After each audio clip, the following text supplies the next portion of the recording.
స్వయం పాక దానం అంటే ఏమిటి? స్వయం పాకంకు కావలసిన పదార్థాలు ఏమిటి? హిందూ ధర్మంలో పూజలు, పండుగలు, వివాహాది శుభకార్యాల వంటి సందర్భాలలో స్వయం పాకం ఇవ్వటం ఆచారం.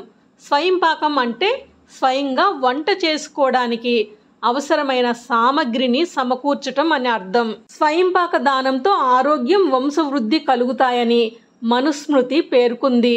స్వయం పాకానికి తోటకూర, దోసకాయ, వంకాయలు మొదలైన 5 రకాల కూరగాయలు, బియ్యం, కందిపప్పు, పెసరపప్పు, చింతపండు, కొబ్బరికాయ, అరటిపండ్లు, తమలపాకులు, వక్క, బెల్లం, ఉప్పు, మిరపకాయలు, పాలు, పెరుగు, నూనె, నెయ్యి, తేనె, గుమ్మడికాయ, అల్లం, కొత్తిమీర ఇలా కుటుంబం అంతటికి ఒక పూట వంటకు సరిపోయే సరుకులను అరిటాకు లేదా విస్తరిలో ఉంచి సమర్పించాలి.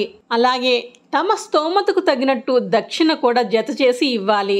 వారంతా తృప్తిగా భోజనం చేసి అన్నదాత సుఖీభవ అని ఆశీర్వదిస్తే అది శుభప్రదమని, తమ కుటుంబం ఆయురారోగ్యాలతో ఆనందంగా జీవిస్తామని విశ్వసిస్తారు.